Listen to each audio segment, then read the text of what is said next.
Tokyo, दुनिया का सबसे महफूज तरीन शहर, जिस शहर में रात को भी दरवाजे बंद करना ज़रूरी नहीं होता। और इसी शहर का एक क्वाइट रेजिडेंशियल एरिया जिसका नाम था सितागिया वर्ल्ड। यहाँ लोग सिर्फ एक चीज़ से डरते थे और वो था अर्थक्वेक। लेकिन 30 दिसंबर सन 2000 की रात इस घर में कुछ ऐसा हुआ जहाँ ज़मीन नहीं बल्कि इंसानों की रूह कांप उठी। Something was wrong inside that house long before anyone noticed. ये घर कोई हॉरर मूवी का सेट नहीं था, ना अंधेरा और ना ही पुराना, बल्कि इस घर में वाइट वॉल्स, वुडन स्टेयर्स और किचन से आती हुई हल्की फुल्की खाने की खुशबू। बिल्कुल पास में एक पार्क था जहाँ दिन में बच्चे खेला करते थे और रात को सिर्फ हवा और पत्तों की आवाज़ आया करती थी। But the safest places often hide the darkest secrets. दोस्तों, मियाज़ावा फैमिली के अंदर सबसे पहले मिकियो मियाज़ावा, जो कि एक फ़ादर और एक हस्बैंड थे। उसके बाद येसुको, जो कि मिकियो मियाज़ावा की वाइफ थी, और फिर आते हैं इनके 2 बच्चे। पहले है इनकी 8 साला बेटी नीना, और फिर उसके बाद इनका 6 साला बेटा रे। मतलब रे, नीना, येसुको और मिकियो मियाज़ावा, ये थी मियाज़ावा फैमिली।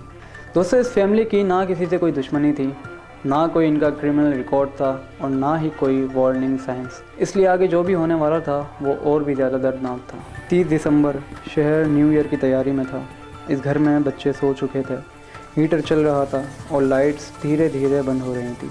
सब कुछ नॉर्मल था, लेकिन उस रात उस घर में कुछ ऐसा था जो उस फैमिली का पार्ट नहीं था। अगली सुबह ढेरों फ़ोन कॉल्स आती हैं, लेकिन इस घर से किसी भी फ़ोन कॉल का जवाब नहीं आता।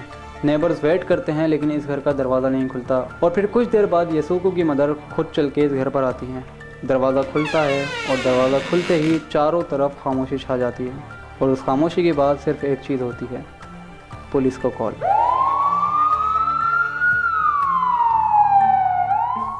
दोस्तों, पुलिस घर में एंटर करती है। सीढ़ियों पर ब्लड के निशान, लिविंग रूम में सब कुछ ठीक, ना ही कोई स्ट्रगल और ना ही कोई टूटी हुई चीज़। लेकिन दोस्तों, ऊपर फ्लोर पर एक ऐसा सच था जिसका जवाब आज तक जापान को हंट करता है। दोस्तों, मिकियो मियाज़ावा के ऊपर किचन नाइफ से मल्टीपल टाइम अटैक हुआ, और मिकियो मियाज़ावा के बॉडी के ऊपर जिस तरह की इंजरीज थी, उसके हाथों पे जिस तरह की इंजरीज थी, उससे ये मालूम हुआ था कि मिकियो मियाज़ावा ने खुद को डिफ़ेंड करने की और अपनी फैमिली को डिफ़ेंड करने की बहुत कोशिश की थी। लेकिन जो किलर था, जो फाइटर था, उसको पता था कि कहाँ कब कैसे वार करना है। उसने बहुत ही क्लियर तरीके से मिकियो मियाज़ावा को साइड किया। मिकियो मियाज़ावा को साइड करने के बाद अब बारी थी उनकी वाइफ की, जो थी येसुको। येसुको के ऊपर भी उसी तरीके से अटैक किया गया, उसी किचन नाइफ से। येसुको और मिकियो मियाज़ावा के बाद अब बारी थी 2 मासूम और बेखबर बच्चों की, जो कि नींद की हालत में अपने बेड पर थे। दोस्तों, उन दोनों बच्चों को नींद की हालत में ही बेड पर ही मर्डर कर दिया गया। दोस्तों, अब सवाल उठता है कि किलर अपने साथ वेपन क्यों लेकर नहीं आया? उसने उन्हीं के घर के किचन का नाइफ़ क्यों यूज़ किया? क्या ये प्लान था? क्या किलर को पता था कि कौन सी चीज़ कहाँ मिलेगी?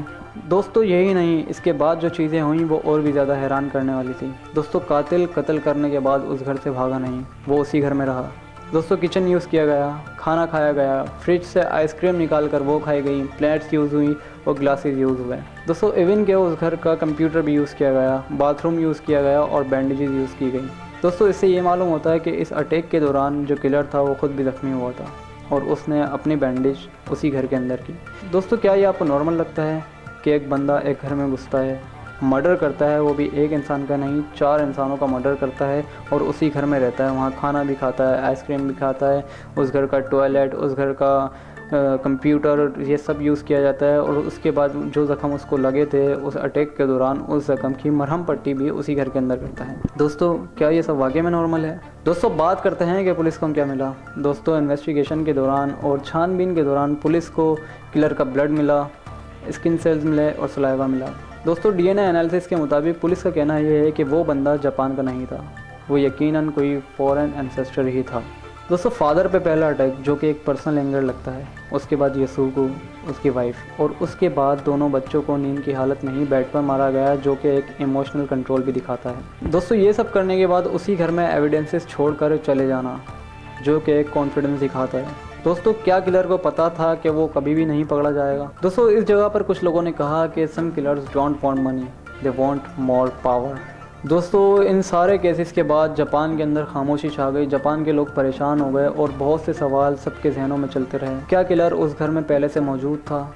क्या फैमिली किसी चीज़ का हिस्सा बन चुकी थी, या फिर वो एक गलत रात और एक गलत घर था। दोस्तों इन सारे सवालों के जवाब आज तक ना तो जापान के लोगों को मिले और ना ही जापान पुलिस को। दोस्तों उस घर में कत्ल सिर्फ एक रात हुआ, लेकिन खामोशी आज भी जिंदा है। Because the killer left the house but the house never forget him.